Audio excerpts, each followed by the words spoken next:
All right, good afternoon, everybody. Thank you for coming along. I'm Matt Hall, the Scientific Director at NCATS, and it's my honor to introduce today's speaker, Dr. Sonia Vallabh, Director of Prion Therapeutic Science at the Broad Institute.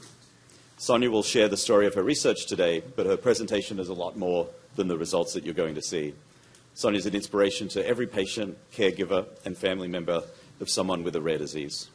But before I introduce Sonia, I need to read some other things out, some formal notes for you, or they'll give me another data call.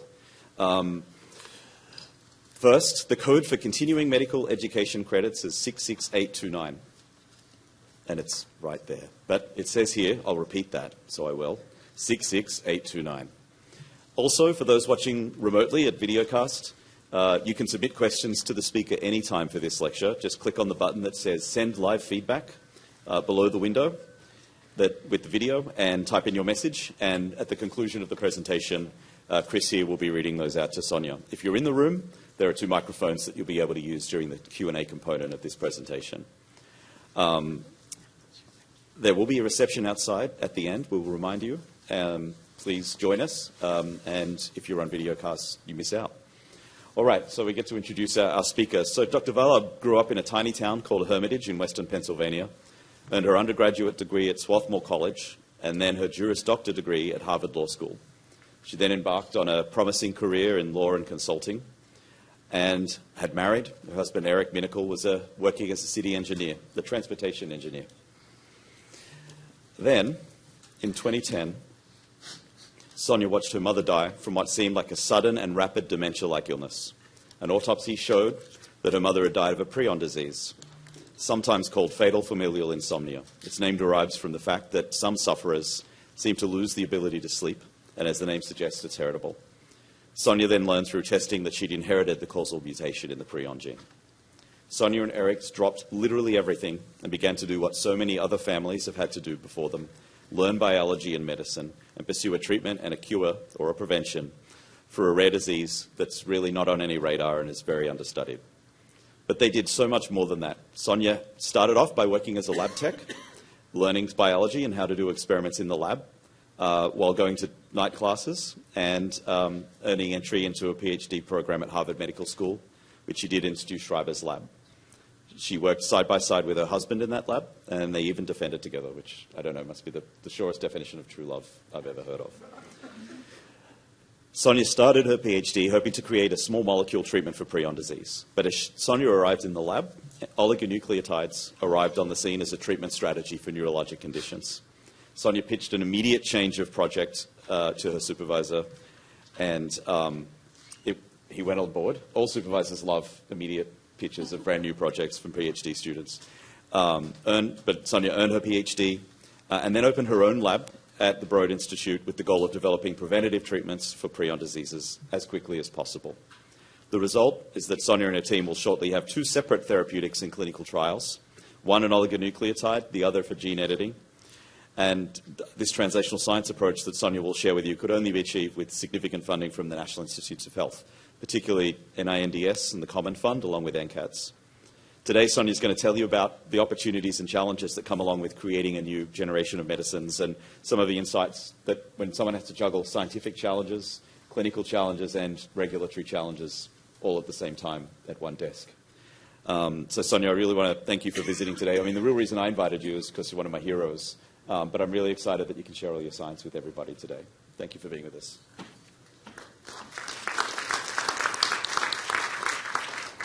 Thanks, Matt, and thank you, everybody. It's really, really a pleasure to be here. I'm excited to share with you where we are on this journey, which is, very far from the beginning, but still, also far from the end. There's still so much to do. So I will give you a little bit of an introduction to us, although you just heard the important story beats. So the year 2010 is kind of where the story begins.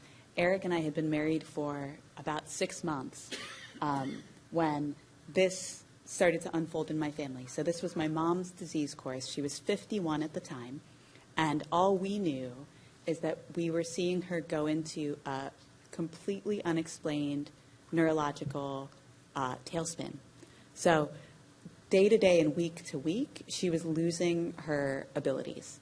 And naively, I would have thought at the time that if you are watching someone undergo such dramatic changes so fast, right? Like losing her memory, losing her ability to speak, losing her ability to bathe herself, to feed herself. This is all happening on a time scale of weeks from being completely healthy. It was so dramatic that I would have thought you put her in front of a doctor and that doctor will say, it's X. That's not what happened. Instead, we took her around while she continued to decline to some of the best hospitals in the country, and we were not able to get a diagnosis in her lifetime. She went on life support near the middle of that year. It was a super confusing time. We still had no diagnosis. We received a preliminary diagnosis, maybe this is prion disease, near the end of that year, which was enough information to reach a family consensus to take her off of life support. And it was only from her autopsy that we learned that she had died of genetic prion disease. And so here's like a whole new chapter of this thing that opens up, right? We had no inkling before that this was genetic. There was no family history. And I now think of it as every genetic disease, even if usually inherited, has to start somewhere. Maybe it started with my mom. At any rate, we're presented with this new piece of information. This is an autosomal dominant mutation in the prion protein gene. I'm 50-50 to have inherited it from my mom, and went into the process of trying to get predictive genetic testing. As a sidebar, we don't make this easy for people. And so I jumped through all the hoops and did everything I could to convince people that I knew myself better than they knew me, and I wanted this information. And I really had to kind of push against a sentiment that this is a fatal disease. It's not treatable. It's not preventable. If you have my mutation or a handful of others, very, very, very likely to cause disease at some point in adulthood, et cetera. Why would you want to know this? And got through all the lines of defense so that I could access the information that had already been in every cell of my body since I was conceived. And that's how I came to learn at the end of 2011 that I did inherit my mom's mutation. So it's really not the news that anybody hopes for. But what I will say is I totally stand by my impulse and the whatever self-knowledge it was that drove me to get tested. Because being in limbo, waiting for this test was like, I think, the most acute torture I've ever undergone. And once I had it, I knew, and the rest of my life could begin. Now, I couldn't have predicted what that rest of my life would look like. As it turns out, this catalyzed a big career change for me and for Eric. The initial vision was, this is a disease that's rare enough that my mom wasn't effectively diagnosed in her lifetime. We can't count on the medical establishment to serve as a link between us and whatever might be learned over time. So we need to be sort of our own savvy advocates. And that was the spirit in which we undertook, learning what we could on the side, calling people, trying to understand what is prion disease and what is known. That took on a momentum of its own, and as you heard, we ended up leaving our careers for entry-level jobs in science. Did that for a couple years, regrouped, tried to figure out if we can make a go of this, how do we refocus our efforts on exactly the problem that we've been handed. We were super lucky in that thought process to meet the people who have turned into our lifelong mentors at the Broad Institute, Eric Lander, Stuart Schreiber, and others who thought our problem was interesting and bet on us to work on it. And so that's where we did our PhDs. We've been there ever since. Today we're a lab of 17 people. What I find interesting about our quest is that the North Star has never changed. Like, we have our problem, but what it asks of us is constantly changing. And that's partly a function of the rapidly evolving technological landscape that we're so lucky to be a part of. And it's partly a problem of our partly a function of our evolving understanding of what it takes to not just have a sense of the biology and a sense of how to go after it, but to really make a medicine. And I am super humbled by how this didn't turn out to be a process of retraining once in order to become scientists, but how it is sort of a constant retraining.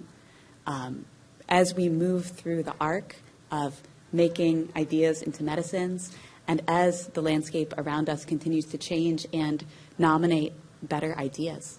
So never a boring day, and I'll tell you a little bit about where we're at in all this.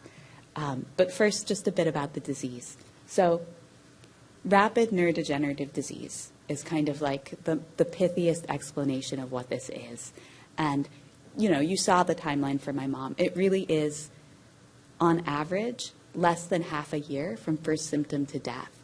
And as we've dug into this more ourselves, I think the natural history data actually suggests something even more aggressive.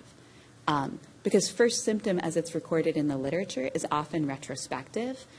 It's not something that you might have been able to identify at the time. So if we count from first lumbar puncture, first CSF draw, first diagnostic assay run, and then if we count to life support measures as opposed to death in the formal sense, that window is even smaller. Maybe the median there is something on the order of 30 or 40 days. So we can actually think of this disease as almost like a lightning strike. It's almost the paradigmatic example of what if a disease just struck like that and killed you almost right away. So we're rare but not ultra rare. Sometimes you hear 1 in a million. A weird thing about prion disease and how we count it is that at any given time there aren't that many people alive with the disease because it kills you so quickly. If we integrate over the human lifetime, prion disease will actually kill 1 in 6,000 people.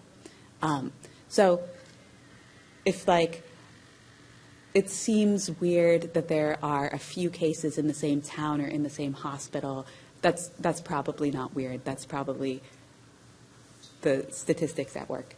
At any rate, what we were so lucky to be given, the genetic test report was not lucky. However, it represents a kind of lucky thing, which is that the genetics of prion disease have been solved for a long time. And we actually have a really clear molecular mechanism that underlies every single case. And this is, you heard the term FFI from Matt. CJD is maybe the most common clinical term for prion disease. There are others. This is also a disease of mammalia, not just people. But across every case of prion disease, there's this blueprint that drives the pathogenesis. So it's a single gene, PRNP, that gives rise to a single RNA, that gives rise to a single protein. And prion protein in its native state is a protein that we all have and that is actually ubiquitously expressed in our tissues, most highly in the brain, and it's not normally a problem. But it's capable of misfolding. And this is the event that turns it into a so-called prion, a protein-only pathogen that spreads across the brain and kills neurons. So this is kind of like a famous thing, right? This seemed at first to contravene the central dogma. There have been Nobel Prizes awarded for this. This is like a surprising piece of biology, which I think actually means more attention has been paid to prion disease than might have been otherwise, or that might be to comparably rare diseases. At any rate, I think we're very lucky to have this clarity. If you just look at the early symptoms, if you look at the neuropathology, if you look at the alphabet soup of names, you would think prion disease is very complex. There's this whole confusing mix of things. But actually, we've got this one causal story. The other thing that we have, and we inherited this from the people who came before us, is clear evidence from sort of genetic manipulation of PRP levels in animals, that if you have more PRP that drives a more aggressive form of prion disease.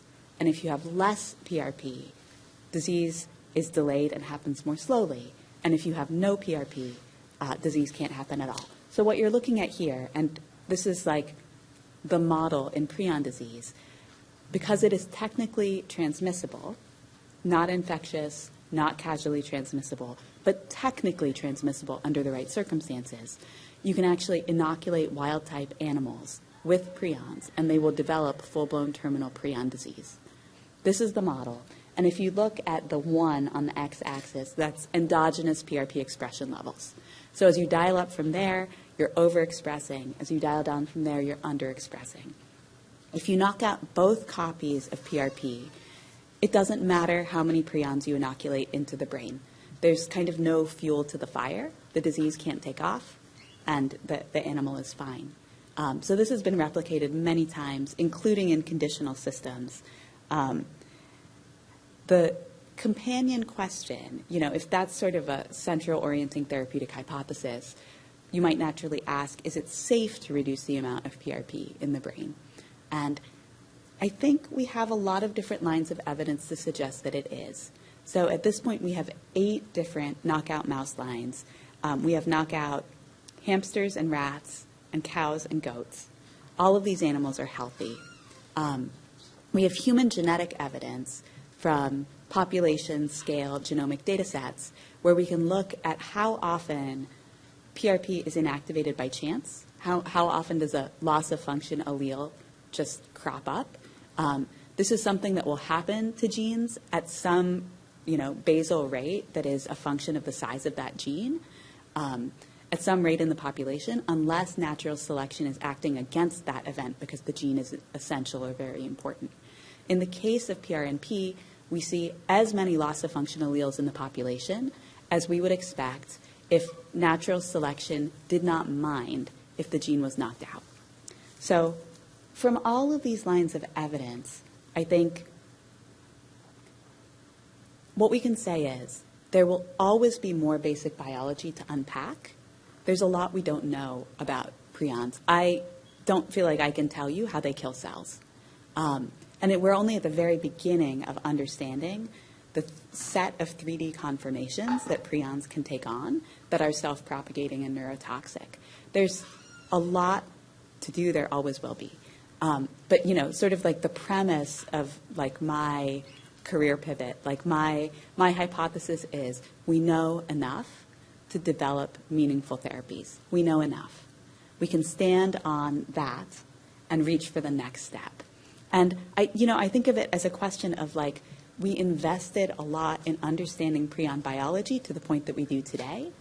How do we make good on that investment? I think it's by, we continue basic science, absolutely, but we also enact a transition from the basic biology into targeted translation. So I want to spend a little time describing to you what that looks like in our lab. We have 2 therapeutic modalities that we're developing as an academic lab, and one is an oligo, one is a gene therapy.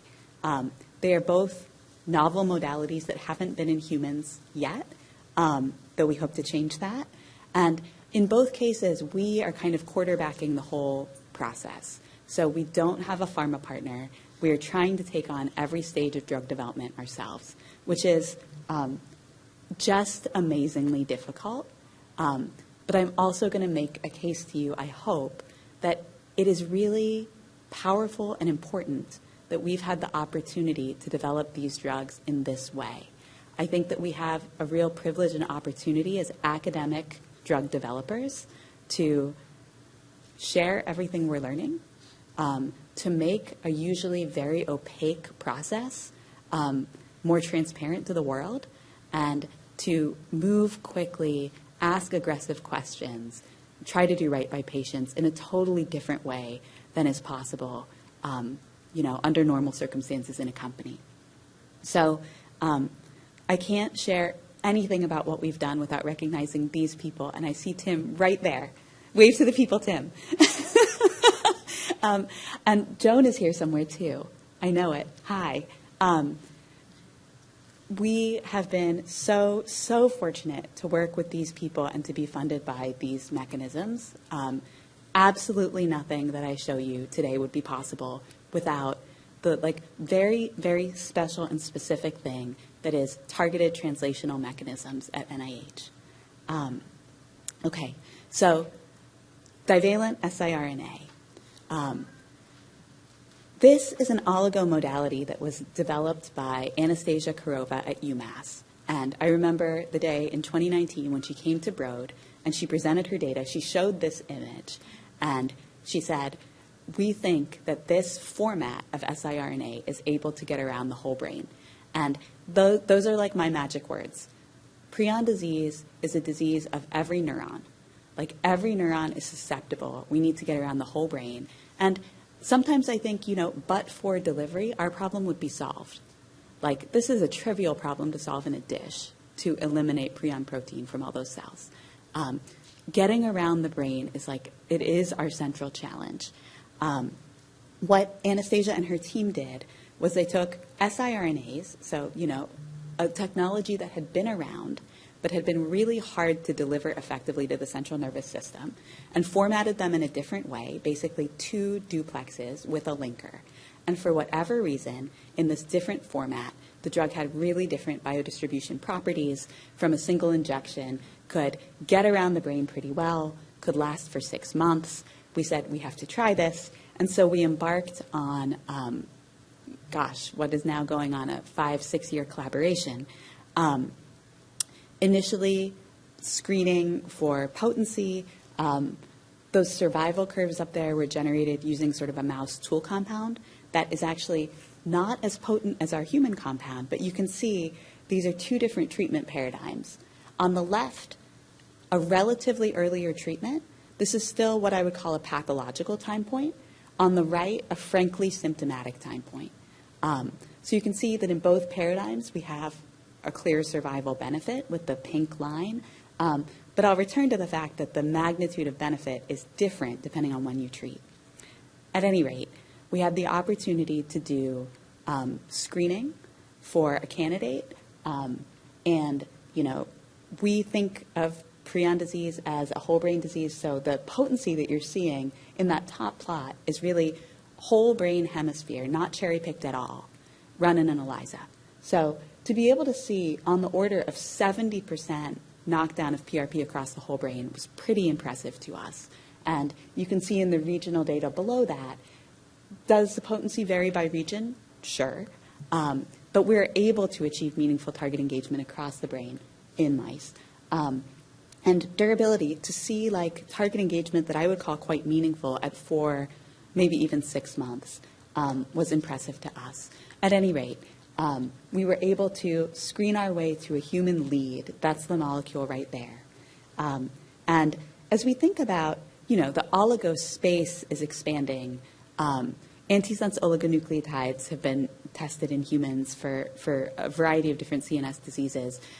As we were looking at the data from this molecule, a lot we can only really learn from the human experiment, but I see reasons to be encouraged. I think we've seen really clean safety results. We've seen nice durability, nice, potent maximal knockdown. There's reason to hope that this could actually be a superior chemistry. It remains to be tested, but this absolutely seemed worth advancing. And this is where, work that began as a NINDS Ignite-funded project transitioned to a sort of IND-enabling phase. And we were super lucky to be able to work through the urgent mechanism to do the things that normally only a company can do. So we did GLP toxicology in 2 species. We went to FDA and we asked, can we do single species tox given that this is a unmet medical need that is rapidly fatal with no standard of care? We were told, do rodent, do large mammal also. We worked out the study design together. We did this study and all of these other activities as well. And I would have to say that before we got to this stage, I could not have imagined how many different activities we were going to end up contracting out in order to make our drug product. Nevertheless, we kind of like pushed through all of these different activities, filed our IND in February of this year, and received clearance to dose symptomatic patients in March. And it is now the case that we are transitioning yet again to a mechanism called NeuroNext that will be funding our first in-human clinical experience. And setup is underway at 5 different clinical trial sites. And we're cautiously hopeful that maybe we could dose a first patient early in the new year, maybe January or February.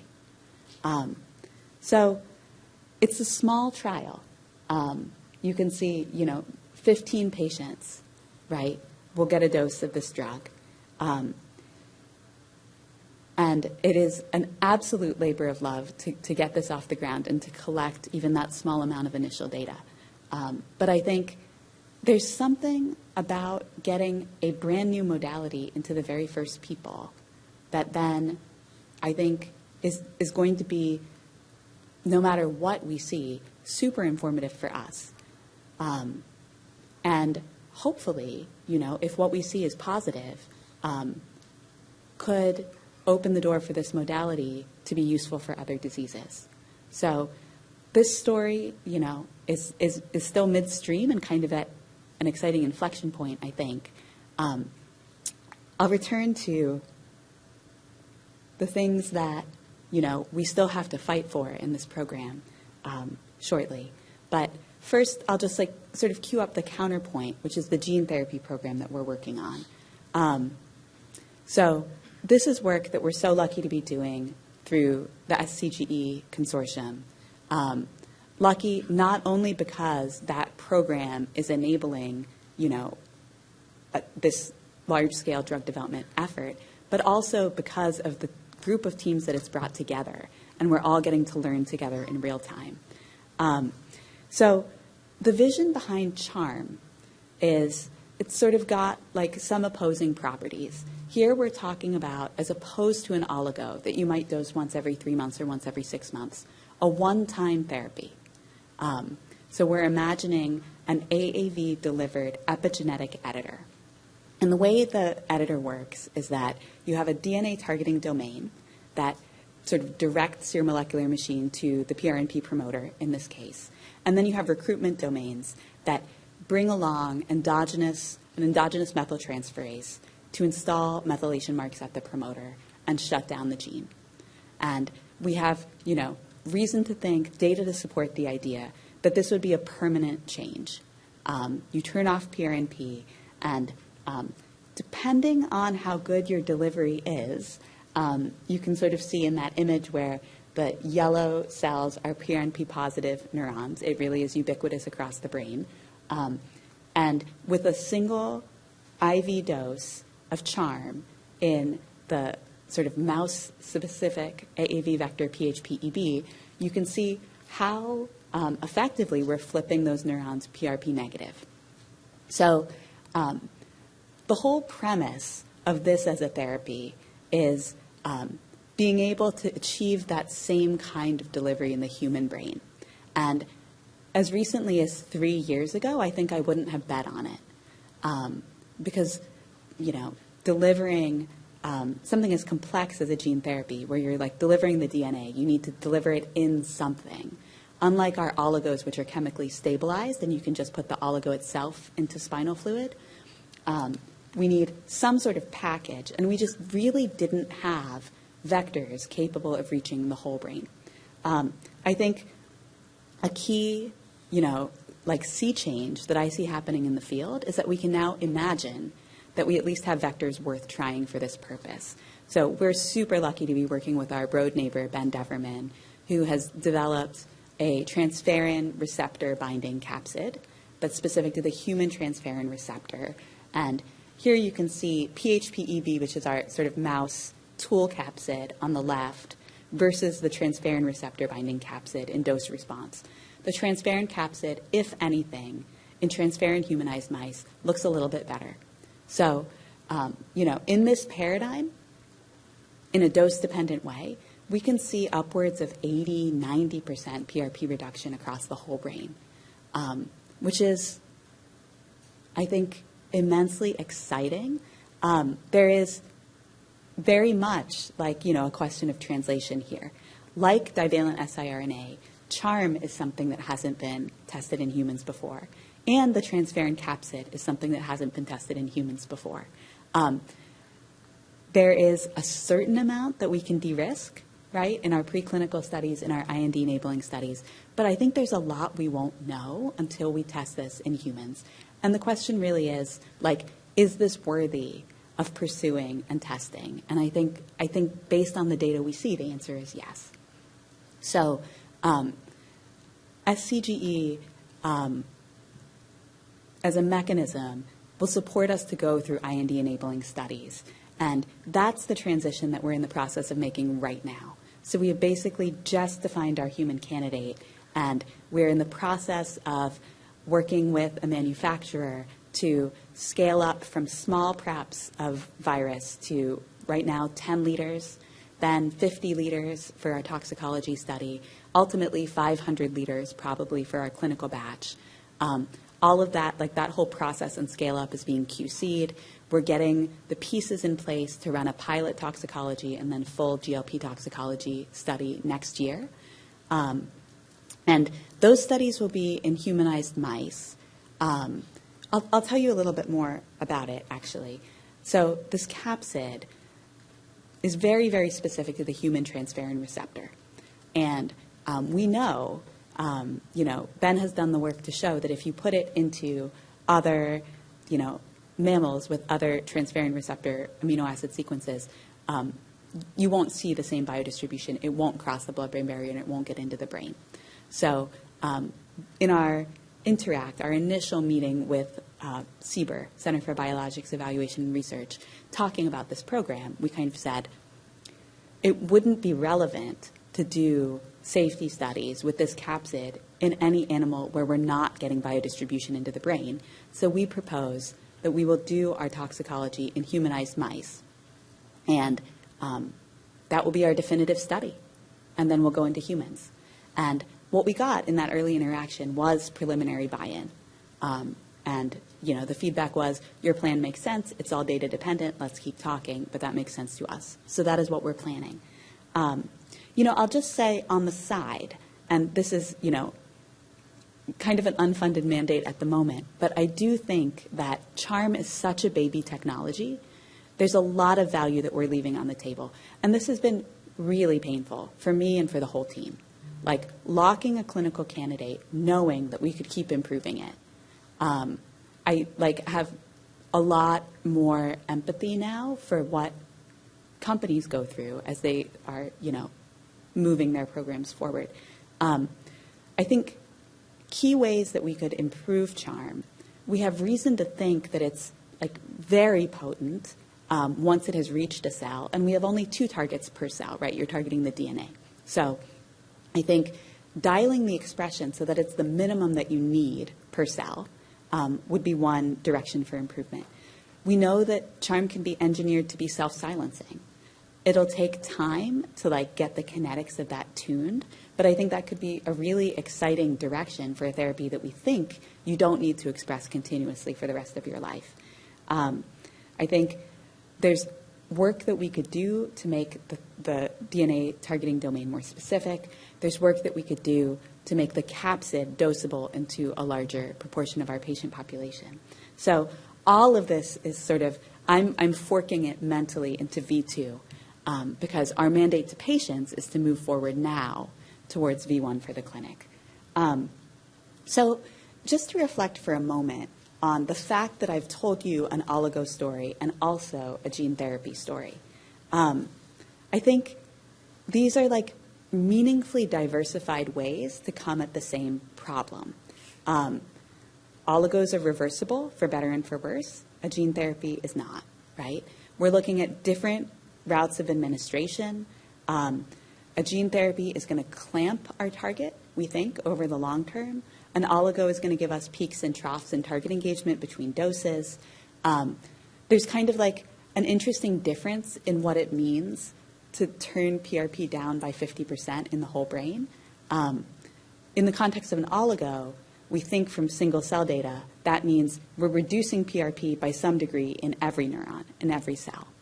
In the context of a gene therapy, that probably means we're turning PRP down or off completely in the cells that we reach. We might not be reaching every cell. So which of those is a better way to come at the disease biology? We actually don't know. And I think these are all things we have to test. I also think that outside of the science, there are ways in which diversification is important. The oligo can get there faster, right? The gene therapy, I think if we file an IND in 2027, I will be super proud. I think something that like I'm sensitive to on behalf of my community is what are we asking of people if they go on this therapy? One and done means, and this will sound very cynical, but I've had a lot of interface with hospital systems in my life. One and done means no one can take it away from you.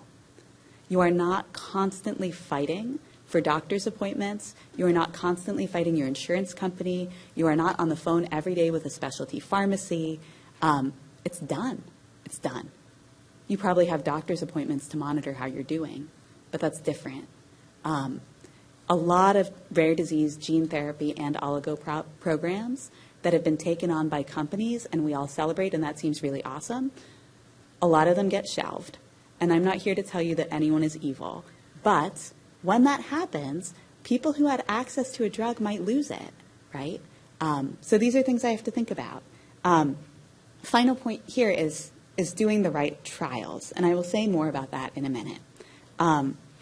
I want to return to the point that this is not the usual way that drugs get developed, and I think this is extremely special. Having the liberty to share what we're doing has been huge for us because I think it creates outsized value out of all of our struggle, and I need that because the struggle is real. We have had the liberty, which companies don't necessarily, to put not just our data and our results online in a publicly accessible way, but also our IND-enabling studies, our toxicology, our manufacturing details, and also our regulatory submissions and the feedback we got from FDA. I only know of like a single-digit number of examples where that information is available online. And it's academic drug developers like us. I think this is really important. I think it helps demystify the process. I think it gives tools to other people who want to do this and have no idea where to start.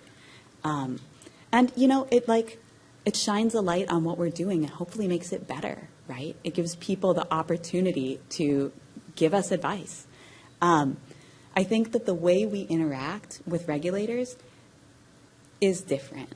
I think going in as patient scientists, we can have a more frank conversation. We aren't stewarding a long-term corporate reputation. We can ask about how to move as quickly as possible, and we're not afraid to. And then I think these programs just have moved pretty quickly.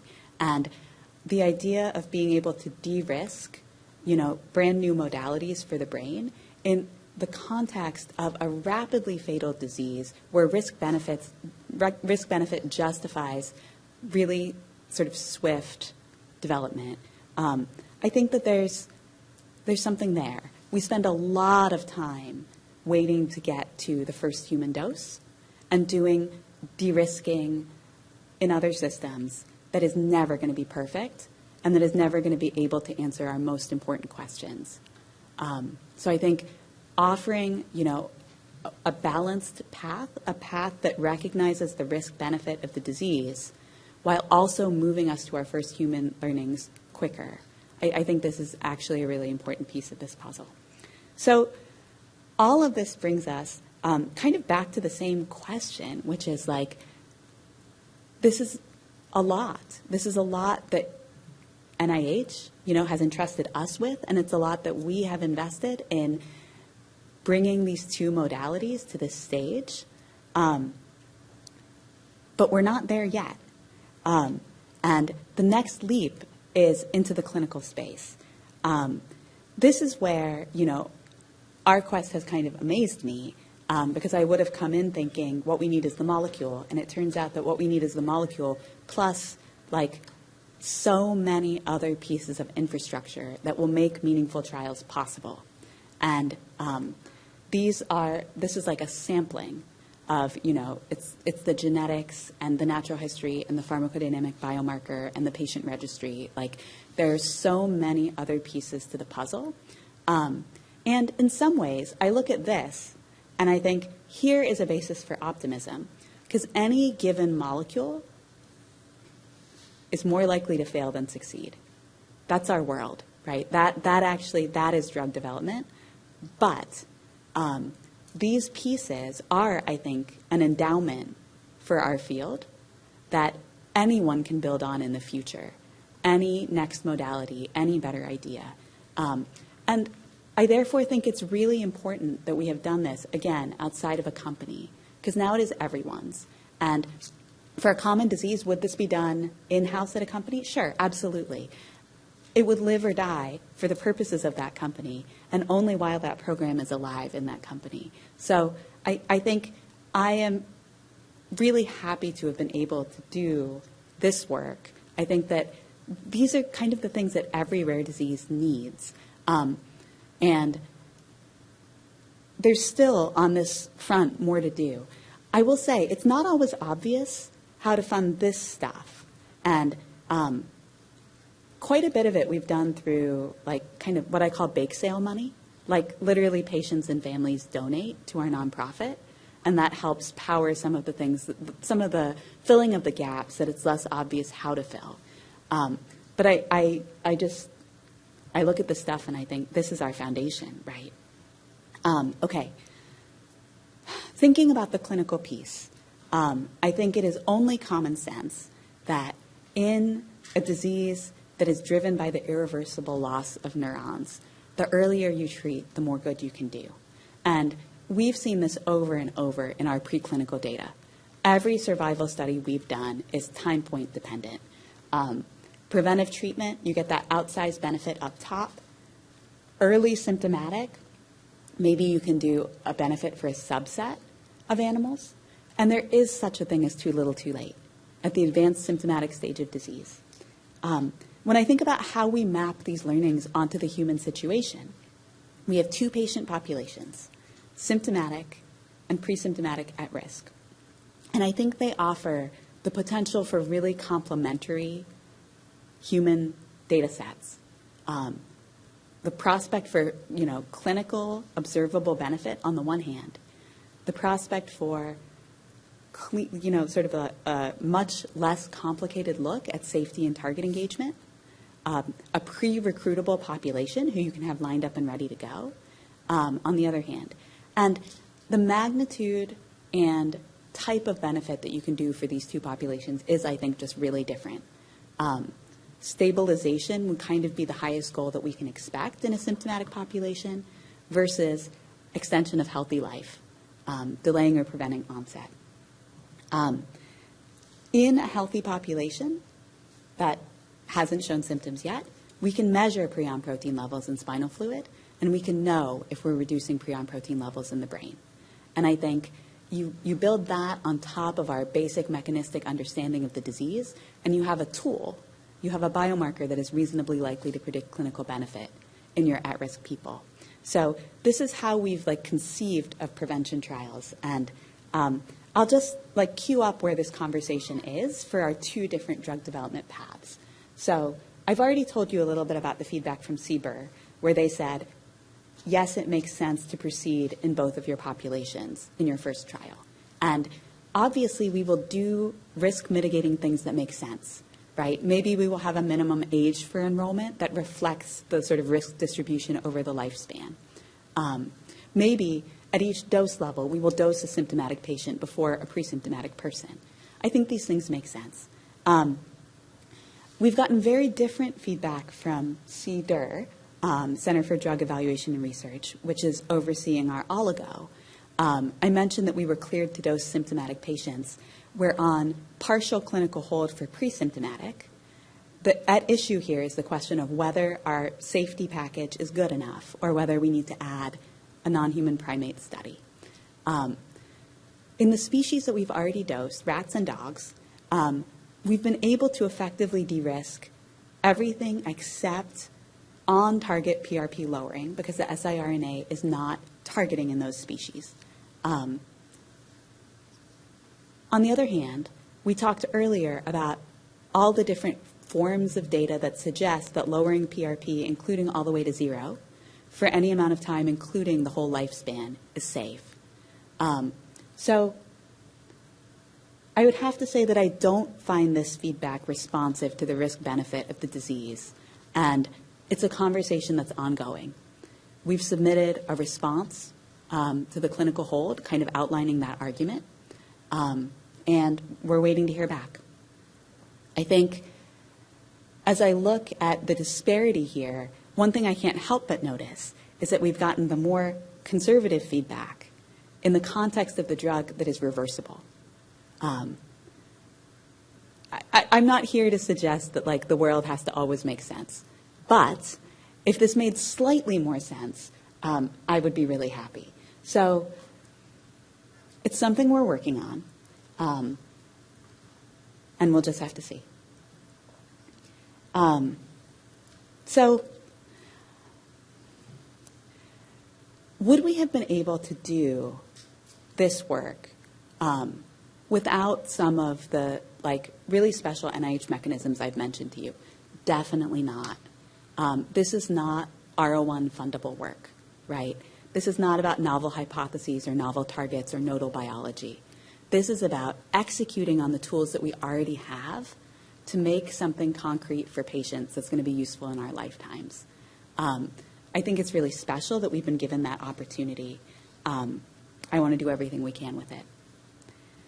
I think one thing that keeps me up at night these days is the idea that our quest has transitioned from a phase where the jeopardy was largely or entirely scientific to a phase where the scientific jeopardy isn't gone. Some amount of it will be with us forever.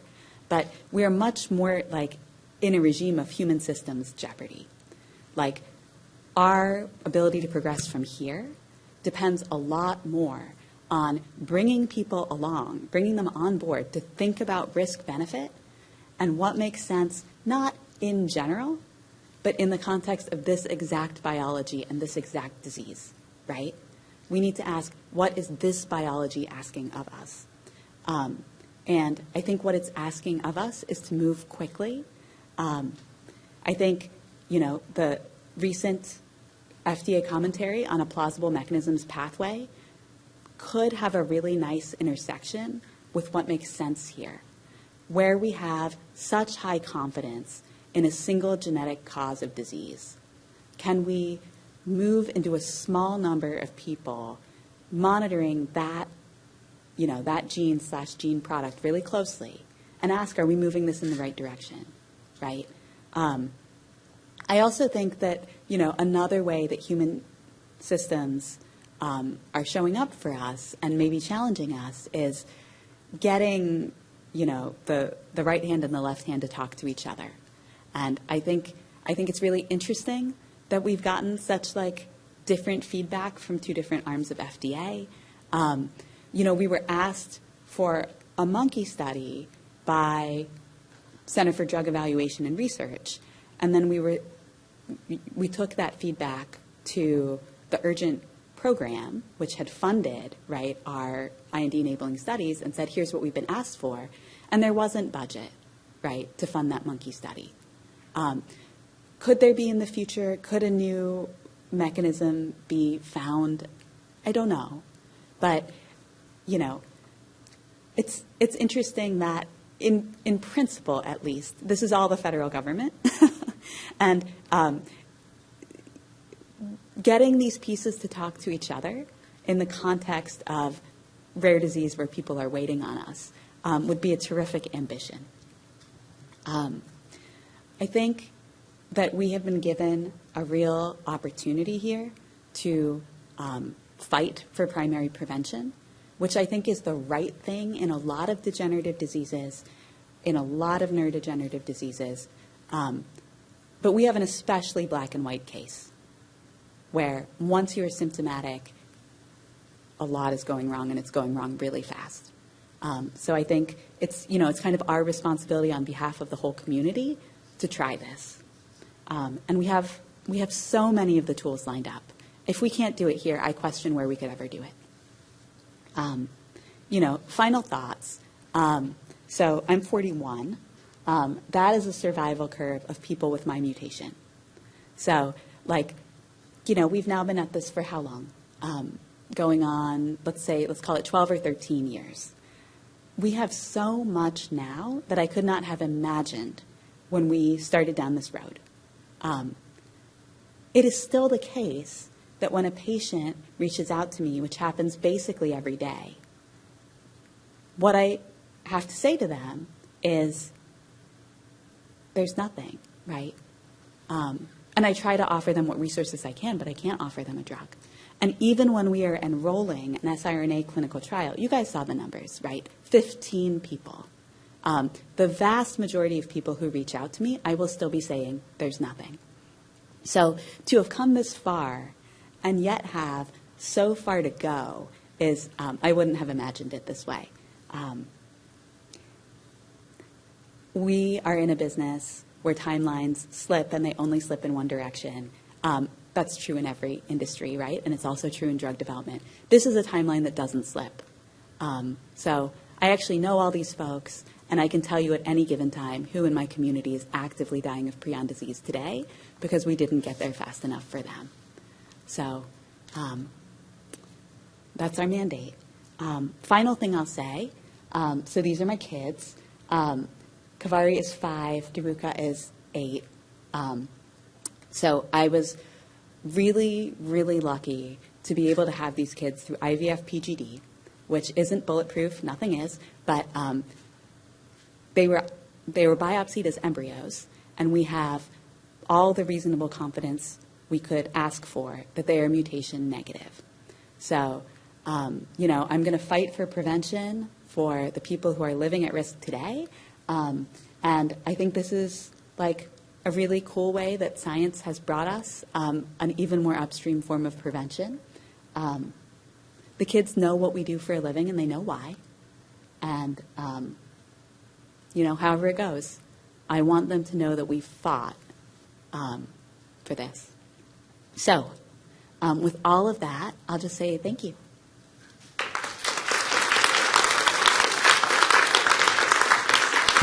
We have plenty of time for questions. Either Mike. I see someone making a move if she's exiting. Excellent. Please, over there. Hi. My name is Belen Hurley, and I work in NCATS. I have zero experience designing clinical trials, but you got me thinking. First of all, great talk. I didn't say that. Very interesting. You were talking about symptomatic patients, asymptomatic patients, enrolling them. And I kept thinking, if I am a person who is asymptomatic today, and I don't know when I may become symptomatic, I'm probably not considering enrolling. How does that work? Because by the time you get symptoms, your window of consenting to a clinical trial is extremely small. So how does the informed consent, how you design that to help people understand their options? And is there any other disease that it has reached the clinical trial stage in which a similar situation happens, in which the symptomatic window is super small and you cannot predict it? Like you say, I want to have 15 symptomatic people in January, but you don't really know who these people are going to be. So I don't understand very well. It seems like there is something there that is difficult to get right, and I would love it if you extended a little bit more on how do you deal with that. Absolutely, yeah. So many things about it are difficult to get right, including that you're correct. We can't recruit for the trial now for symptomatic patients. Anyone we recruit today is likely to be dead by the time we could dose them. So that's something that has to happen in real time. Informed consent is complicated. Prion disease patients lose different things early in the process. I think we will have to be really strict, and that's also going to be very painful, about trying to enroll people while they still have some minimal functional score, like we have, prion disease rating scales that we can use to try to enroll people early enough that we can preserve meaningful quality of life. Does that mean that they'll be able to give informed consent? Maybe in some cases, but not others. And in those other cases, it's the next of kin, it's the spouse or a family member who drives the enrollment process and signs on their behalf. Or maybe it's possible that somebody would say, as long as I'm asymptomatic, I don't want to do anything. But if I were to be symptomatic, then by all means, deploy anything that you can do to, I will be interested at that point into the symptomatic arm, but, not in the asymptomatic part, consent in advance, if that's a thing. I mean, these are all conversations that people can have with their clinicians and their families. And I guess what I would say is everybody's way of experiencing their risk is different. And I don't need every person to engage with their risk in the same way. There are lots of people in the carrier community who've cared for their loved ones as they have died of prion disease, maybe many times over. I have a friend who 5 generations of her family are known to have died this way. There are people who, if reasonable safety has been established, will take the opportunity to go on a therapy, an experimental therapy, before they're symptomatic.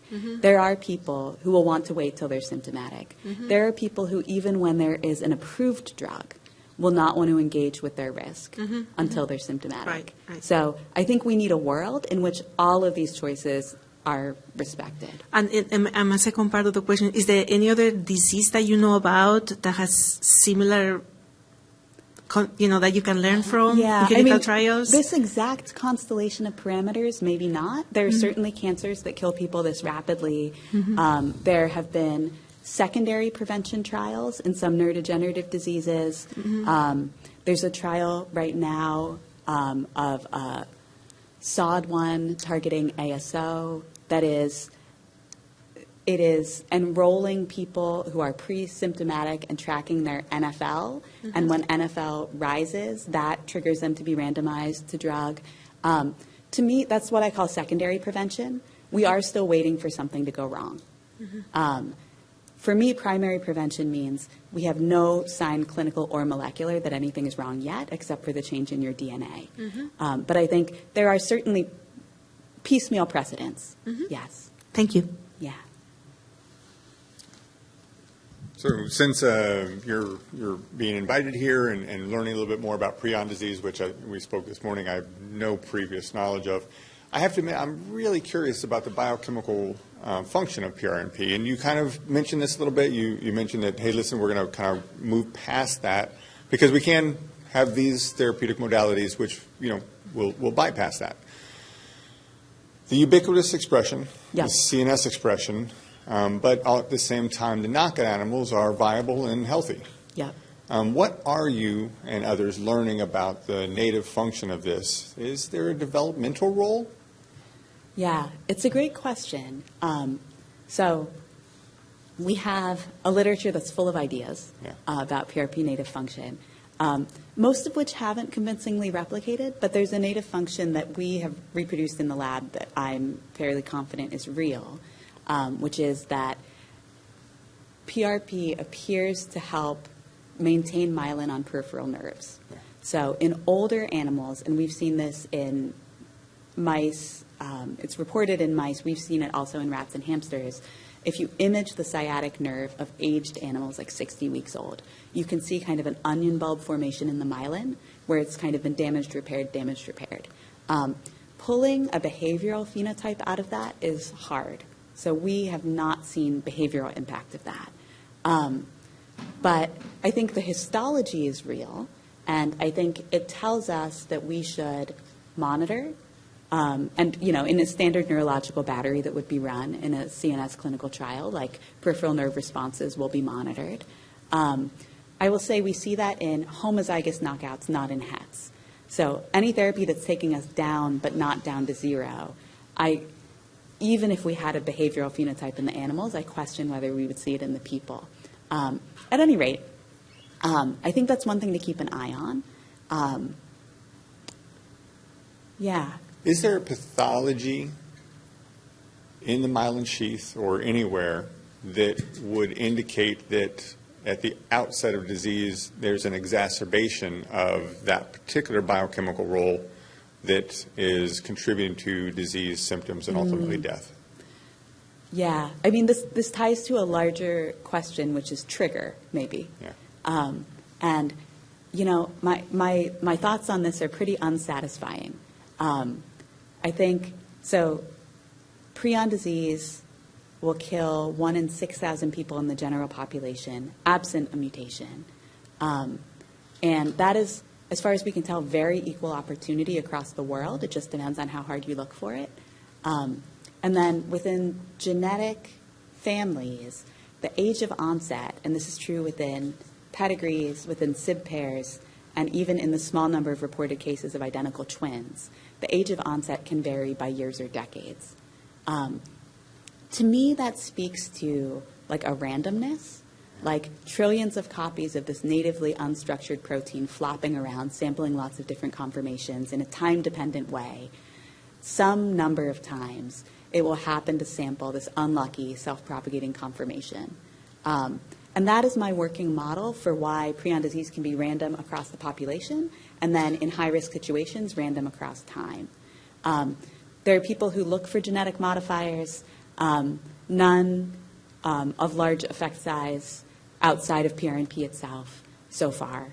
And there are also people who look for and think about environmental triggers. I think nothing has kind of unseated my model in my own head so far. Yeah, I wouldn't either. Listen, I'm going to end the way she started. Amazing talk, terrific everything, and I'm sure, like everybody here, we wish you the best in getting this through. Thank you. Hi, I really enjoyed the talk as well.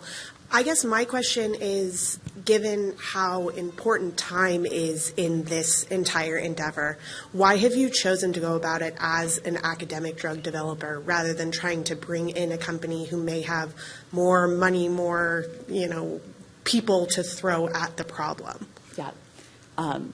Yeah, lots of thoughts on that. I would say, so I focused today on the stories that I control. We also collaborate with companies, and I think some of the most important things I've learned about drug development have been lessons that I've learned from our collaborators. I think for me, these two programs and hopefully getting them through first in human ourselves, those are my levers for I think asking the right questions and pushing the paradigms that I think are really going to move prion disease. And I think I've met such amazing individuals who do drug development inside of companies, and creative, smart, brave, awesome people. And I also see the ways that they fight the systems that they're built into, and how plans get genericized over time. There's just a regression to the mean of the way things are usually done. And maybe it's not a full regression, but I see all of the different pressures on getting processes to conform, whereas biology does not, right? So that's just a tension that they are bridging all the time. And, when I think about partnerships with companies, I think about it in terms of resources that come in and control that goes out. And that's just a constant dialogue. And I think, we learn so much from them. And so I'm super grateful for all of those partnerships and for all of those learnings. And for me, having a diversified portfolio is ultimately the thing that brings me confidence. So it's going to take all of the above. Awesome. Thank you so much. Yeah. Hi. Thank you for coming and delivering this awesome talk. My question is, I don't know, I'm probably not the only one wondering this, but what do you see for yourself and in your own position, as someone with this mutation, and these therapeutics that you have in development is, if the time comes, do you see yourself ending up using them in some way? I would absolutely love to be on a safe and effective PRP lowering drug. Yes. And I would be really happy to enroll in a preventive clinical trial with strong data to support it. Here's what else I'll say about having our own drug development programs is I get to see all the data to make an informed decision about whether I want someday to enroll in a study. And that piece of it won't be up to me. I won't be the clinical trial site PI. I won't make the eligibility decisions, and I will show up just like anybody else, hoping that I get lucky and, get enrolled in the study. But yes, people ask me sometimes about combination therapies, and they ask me sometimes about which therapy would you choose. And I think that's it's such a lovely question that presumes a better world than the one we've got. In the world we've got, if you have access to something, go on it immediately if the data support it. In the world we've got, it is a very, very rare patient who is actually going to be in a position temporally and financially and logistically to have a choice, actually. We are many, many years away from a world where we have multiple approved therapies that a patient can go talk to their doctor about and sort of select from menu style. Now, I was recently at the OTS meeting where a spinal muscular atrophy patient, type 3 adult patient, described exactly that situation. Going to his neurologist and being told there are 3 approved therapies, here they are, here are the pros and cons, here's an overview of the data, which one would you like?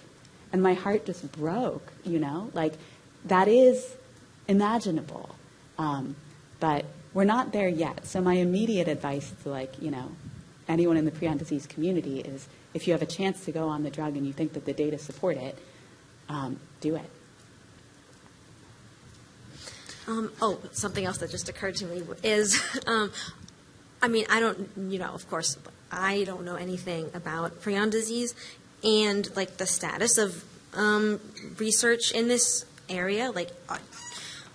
Are there others researching other prion diseases out there, and are they, how close are they in, developing their own therapeutics?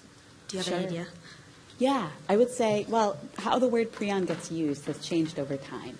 So I think about prion disease as the aerial unit being all the disease driven by PRNP and PRP. And, under that umbrella, we have things that were previously thought of as separate, CJD, FFI, GSS. And I think from a therapeutic development standpoint, we can now unify them. Outside of that umbrella, people now use the term prion-like to describe the behavior of other proteins like tau and alpha-synuclein. And for me, it's always a question, as a person who thinks in a drug development lens, it is always a question of where is that analogy useful and where is it not useful? I don't think any molecule that I develop that targets PRP in particular is going to be useful against those diseases. But maybe the way we're thinking could be a useful blueprint. If substrate reduction and, ends up being a useful strategy for prion disease, could it be for tau? There's certainly people out there who think so. And any of the other learnings, the sort of strain specificity, or detecting seeds in CSF, or the sort of temporal sensitivity of what treatment can do. I think there may be analogies in all of that. And there are certainly people who are looking to apply many of these same tools to those other sort of gain-of-function neurological proteins. Thank you. Yeah. Great. Thank you so much, Sonia. I'd just ask everyone to join me in thanking you for sharing your journey with us. Absolutely. Thank you. So I promised you a reception and snacks, but the crackers and cheese were not delivered. I can't believe I'm doing this. So unfortunately, the bad news is no cheese and crackers. The good news is Sonia has even more time for you to mob her and ask other questions now that the formal part of the presentation is over. Thank you for coming, everyone.